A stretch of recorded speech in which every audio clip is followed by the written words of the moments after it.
I'm here in Nairobi, Kenya at the Global Entrepreneurship Summit, which has just wrapped up. The summit started with speeches from Kenyan President Kenyatta and US President Barack Obama. Kenyatta talked about how Kenya cannot afford to abide by this old paradigm of East versus West, but that Kenya is aligning itself firmly to progress. And as part of that commitment, what he is committing to do and working on are issues around corruption and some of the processes that hold businesses back from being able to grow. President Obama talked about how you don't have to be a certain color or a certain age or have a certain name to have a great idea. His comments also really set the stage for the event. He talked about understanding some of the key challenges around financing, around skills, around training, around mentorship. And he really issued sort of a rallying cry and emphasized his support for the group of entrepreneurs in the audience. This event brought together entrepreneurs from around the world,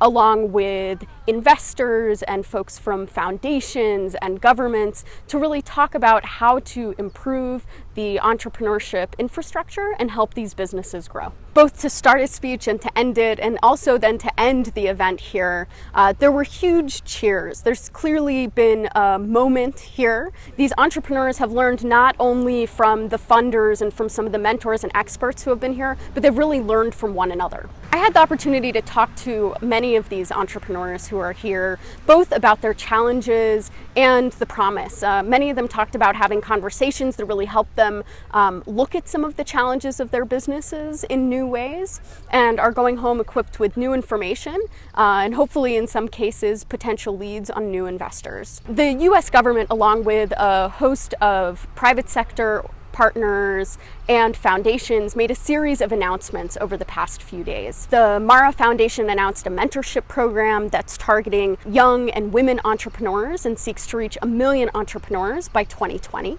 Chase Bank Kenya announced that it will lend $600 million over the next 3 years to small and medium enterprises. Village Capital announced a $13 million commitment to its fund, which uses a pretty unique peer-based evaluation model. And the US government made a series of commitments, both through OPIC, which announced an MOU with Goldman Sachs' 10,000 Women Initiative, and a new pilot program that's going to target small and medium enterprises that maybe wouldn't ordinarily be eligible for other OPIC funding. USAID announced a new loan guarantee to a new Deutsche Bank fund.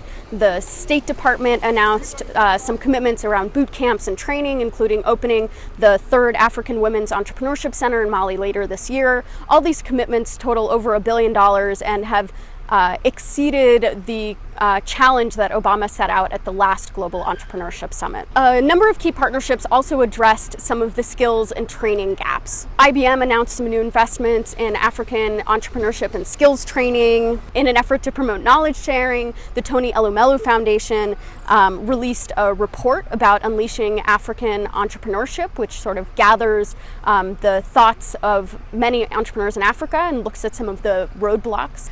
The Coca Foundation also announced a commitment around youth empowerment. It's been a really exciting few days here. Stay tuned to Devex.com for much more.